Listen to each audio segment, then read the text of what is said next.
कुंवारे मर जाना, लेकिन इन 3 स्त्रियों के साथ संबंध कभी नहीं बनाना।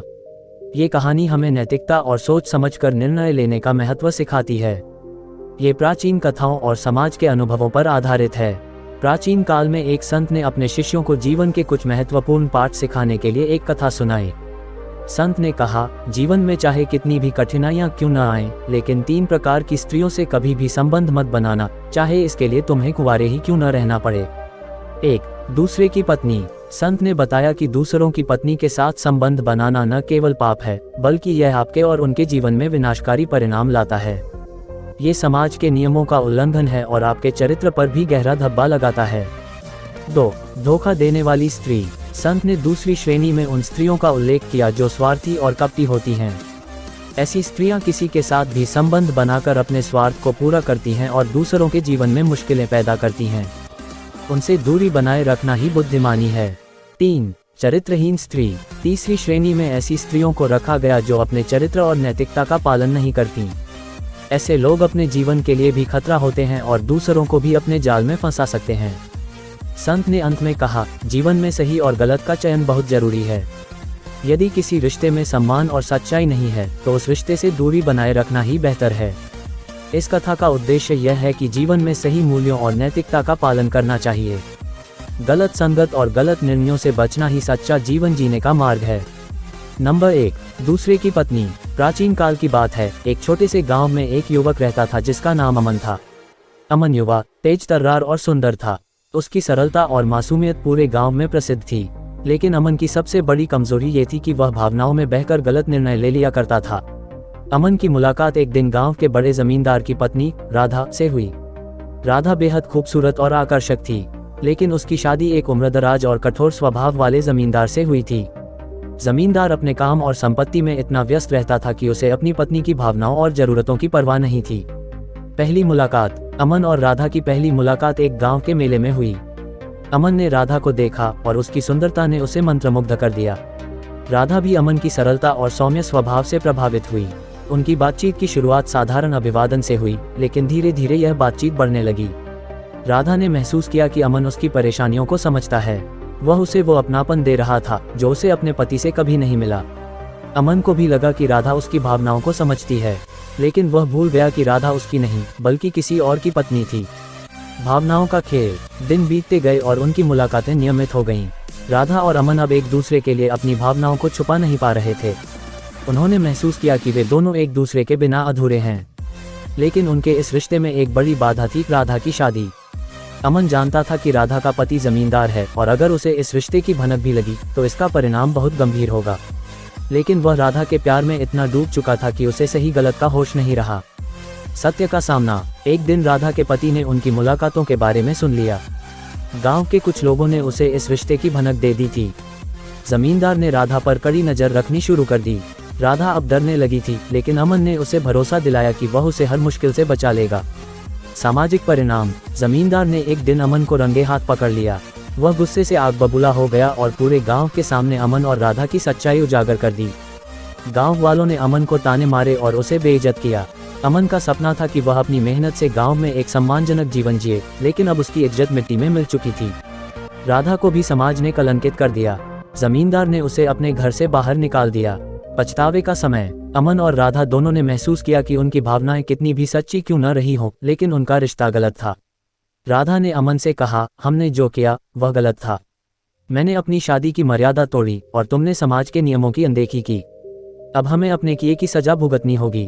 अमन ने राधा से माफी मांगी और उससे अलग होने का फैसला किया। उसने तय किया कि वह अब अपनी जिंदगी को सही रास्ते पर ले जाएगा। जीवन का सबक। इस घटना ने अमन को एक बड़ा सबक सिखाया। उसने महसूस किया कि दूसरों की पत्नी के साथ संबंध बनाना न केवल समाज के नियमों के खिलाफ है, बल्कि इससे कई जिंदगियां बर्बाद हो जाती हैं। उसने ये भी समझा कि प्यार की सच्चाई केवल तभी मायने रखती है जब उसमें नैतिकता और मर्यादा हो। अमन ने गांव छोड़ दिया और एक नई जगह जाकर अपनी जिंदगी की शुरुआत की। राधा ने भी अकेले रहकर अपनी जिंदगी को संभालने की कोशिश की। इस घटना के बाद गांव वालों ने भी सीखा कि भावनाओं को सही दिशा में ले जाना जरूरी है, अन्यथा उनका परिणाम विनाशकारी हो सकता है। नैतिक शिक्षा। ये कहानी हमें सिखाती है कि दूसरे के रिश्तों का सम्मान करना चाहिए। किसी की भावनाओं से खेलना या किसी के जीवन में अशांति लाना न केवल अनैतिक है, बल्कि इससे समाज में आपकी छवि भी खराब होती है। हर रिश्ते में सच्चाई और ईमानदारी का होना जरूरी है, तभी हम एक बेहतर समाज बना सकते हैं। नंबर 2, धोखा देने वाली स्त्री। ये कहानी एक छोटे से कस्बे की है, जहाँ एक साधारण लेकिन महत्वाकांक्षी युवक अरुण रहता था। अरुण ईमानदार, मेहनती और सरल स्वभाव का था। उसने अपनी पढ़ाई पूरी करने के बाद एक सरकारी नौकरी पा ली थी। वह अपने माता पिता और छोटे भाई के साथ खुशहाल जीवन जी रहा था। अरुण का सपना था कि वह एक ऐसी पत्नी पाए जो उसके परिवार का सम्मान करे और जीवन भर उसका साथ दे। पहली मुलाकात। अरुण की मुलाकात निधि नाम की एक लड़की से हुई। निधि बेहद खूबसूरत, आत्मविश्वासी और मिलनसार थी। पहली ही मुलाकात में अरुण को लगा कि वह उसकी जिंदगी की परफेक्ट साथी हो सकती है। निधि की बातें और उसकी मुस्कान ने अरुण को उसका दीवाना बना दिया। कुछ समय बाद अरुण ने निधि को प्रपोज कर दिया। निधि ने भी बिना देर किए उसे स्वीकार कर लिया। दोनों की सगाई हो गई और कुछ महीनों बाद उनकी शादी धूमधाम से हो गई। शादी के बाद का जीवन। शादी के शुरुआती दिन बेहद खुशनुमा थे।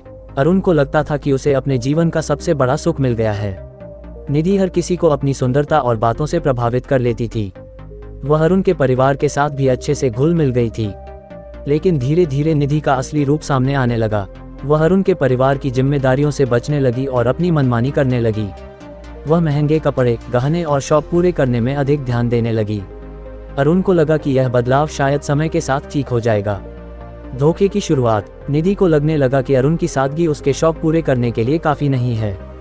वह अधिक पैसा और ऐशो आराम चाहती थी। इसी बीच निधि की मुलाकात एक बिजनेसमैन समीर से हुई। समीर धनवान और स्टाइलिश था। वह निधि की सुंदरता पर मोहित हो गया और उससे नजदीकियां बढ़ाने लगा। निधि ने समीर की अमीरी और जीवन शैली देखकर उसके करीब जाना शुरू कर दिया। उसने अरुण से झूठ बोलना शुरू कर दिया।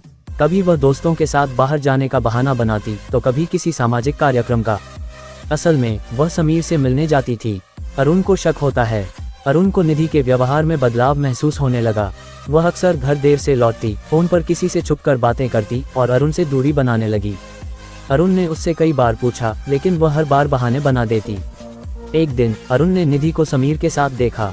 वह चौंक गया और अंदर से टूट गया। उसने निधि से इस बारे में बात करने की कोशिश की, लेकिन निधि ने इसे झूठ करार दिया और अरुण पर ही शक करने का आरोप लगाया। सच्चाई सामने आती है। अरुण ने सच्चाई का पता लगाने के लिए निधि की हरकतों पर ध्यान देना शुरू कर दिया। उसने देखा कि निधि समीर के साथ समय बिता रही थी और समीर ने उसे महंगे गहने और तोहफे दिए थे। अरुण ने सबूत जुटाए और निधि का सामना किया। निधि ने स्वीकार किया कि वह समीर के साथ रिश्ते में है क्योंकि वह अरुण की साधारण जिंदगी से खुश नहीं थी। उसने कहा, तुम्हारी सादगी और ईमानदारी से मैं खुश नहीं रह सकती। मुझे वह जिंदगी चाहिए जहां हर दिन नई चमक हो। अरुण का फैसला। अरुण ने निधि को तलाक देने का फैसला किया। उसने कहा, मैंने तुम्हें सच्चा प्यार और सम्मान दिया, लेकिन तुमने मेरे भरोसे को तोड़ा। मैं तुम्हारे साथ अपना भविष्य नहीं देख सकता। निधि को शुरू में लगा कि वह समीर के साथ खुश रहेगी, लेकिन कुछ समय बाद समीर ने उससे दूरी बना ली। उसे समझ में आ गया कि निधि केवल उसके पैसों के लिए उसके साथ थी। निधि का पछतावा। निधि अकेली रह गई। वह अरुण के प्यार और उसके परिवार के स्नेह को याद करने लगी, लेकिन अब बहुत देर हो चुकी थी। अरुण ने अपनी जिंदगी को नए सिरे से शुरू कर लिया था। नैतिक शिक्षा। ये कहानी हमें सिखाती है कि जीवन में सच्चे रिश्तों की कद्र करनी चाहिए। धन दौलत और ऐशो आराम क्षणिक सुख देते हैं, लेकिन सच्चे रिश्ते और प्यार ही जीवन को सार्थक बनाते हैं। धोखे से न केवल दूसरों का दिल टूटता है, बल्कि अपना सम्मान भी खो जाता है। संदेश। जीवन में नैतिकता और ईमानदारी का महत्व सबसे बड़ा है। जो लोग अपने स्वार्थ के लिए दूसरों के साथ विश्वासघात करते हैं, वे अंत में केवल पछतावा ही पाते हैं। नंबर 3, चरित्रहीन स्त्री। एक छोटे से कस्बे में एक महिला रहती थी जिसका नाम प्रिया था। प्रिया अपनी खूबसूरती, चालाकी और बातों से किसी को भी मोहित कर सकती थी, लेकिन उसके बारे में लोगों के बीच कई तरह की बातें होती थीं। वह समाज में अपने चाल चलन के कारण बदनाम थी। लोग उसे चरित्रहीन कहते थे। प्रिया के जीवन में कई पुरुष आए और गए, लेकिन किसी के साथ उसका रिश्ता टिक नहीं पाया। उसका मकसद हमेशा अपने फायदे और ऐशो आराम की चीजें पाना था। ये कहानी उसके जीवन और उसकी सोच के बारे में है, जो समाज को एक महत्वपूर्ण सबक देती है। प्रिया का बचपन। प्रिया का बचपन संघर्षों से भरा था। उसके पिता ने उसे और उसकी मां को बचपन में ही छोड़ दिया था। उसकी मां ने बहुत मुश्किलों से उसे पाला, लेकिन गरीबी और तंगहाल हालात ने प्रिया के मन में यह बात बिठा दी कि पैसा ही सब कुछ है। जब प्रिया बड़ी हुई तो उसने खुद को समाज में एक अलग तरह से पेश करना शुरू कर दिया। वह अपनी सुंदरता का इस्तेमाल अपने स्वार्थ के लिए करने लगी। पहला रिश्ता। प्रिया की मुलाकात रोहित नाम के एक युवक से हुई, जो एक साधारण लेकिन ईमानदार इंसान था। रोहित ने प्रिया से सच्चा प्यार किया और उसे अपने जीवन साथी के रूप में अपनाने की इच्छा जताई। प्रिया ने रोहित की ईमानदारी और मेहनत की तारीफ की, लेकिन उसके पास वह सब कुछ नहीं था जो प्रिया चाहती थी। प्रिया ने कुछ समय तक रोहित के साथ रिश्ता रखा, लेकिन जैसे ही उसे पता चला कि रोहित ज्यादा अमीर नहीं है, उसने उसे छोड़ दिया। रोहित को यह समझने में समय लगा कि प्रिया केवल पैसों और सुविधाओं के लिए रिश्ते निभाती है। वह टूट चुका था, लेकिन उसने खुद को संभाल लिया और प्रिया को उसके हाल पर छोड़ दिया। धोखे और स्वार्थ की राह। रोहित के बाद प्रिया ने अपने जीवन में कई अन्य पुरुषों को शामिल किया। हर बार वह अपनी चालाकी और बातों से उन्हें अपने जाल में फंसा लेती थी। वह महंगे तोहफे, पैसे और सुविधाओं के लिए पुरुषों का इस्तेमाल करती थी। कई बार जब किसी ने उससे शादी की बात की तो उसने बहाने बनाकर मना कर दिया। उसका मकसद केवल अपने फायदे तक सीमित था। लोग उसके बारे में बातें करने लगे, लेकिन प्रिया को इसकी परवाह नहीं थी। समाज का दबाव। एक दिन प्रिया की मुलाकात अमन से हुई, जो एक बहुत बड़ा बिजनेसमैन था। अमन को प्रिया की सुंदरता ने बहुत प्रभावित किया। प्रिया ने सोचा कि अमन उसकी जिंदगी बदल सकता है। उसने अमन को अपने जाल में फंसा लिया। अमन ने उसे कई महंगे गहने और तोहफे दिए। प्रिया को लगने लगा कि उसकी जिंदगी अब अमन के साथ ऐशो आराम में कटेगी। लेकिन अमन भी चालाक था। उसने प्रिया की सच्चाई जानने के लिए उसकी हरकतों पर नजर रखी। सच्चाई सामने आती है। एक दिन अमन को पता चला कि प्रिया न केवल उसके साथ, बल्कि कुछ और लोगों के साथ भी संबंध रखती है। वह उन सभी से पैसा और सुविधाएं हासिल कर रही थी। अमन ने यह बात सबके सामने लाने का फैसला किया। अमन ने एक सामाजिक आयोजन में प्रिया को बुलाया और वहां उसकी सच्चाई उजागर कर दी। उसने सबके सामने बताया कि प्रिया कैसे लोगों को धोखा देती है और अपने स्वार्थ के लिए उनके साथ खेलती है। प्रिया का पतन। प्रिया के लिए यह एक बड़ा झटका था। अमन की बातों के बाद कोई भी उस पर भरोसा करने को तैयार नहीं था। समाज ने उसे पूरी तरह से अस्वीकार कर दिया। जिन पुरुषों को उसने धोखा दिया था, वे भी उससे दूर हो गए। प्रिया अकेली और बेबस हो गई। उसे समझ में आया कि उसने अपनी जिंदगी को कैसे बर्बाद कर लिया। वह सोचने लगी कि अगर उसने सच्चाई और ईमानदारी के साथ जीवन जिया होता तो आज वह इस हाल में नहीं होत। पछतावे का समय। प्रिया ने अपने किए पर पछतावा किया, लेकिन तब तक बहुत देर हो चुकी थी।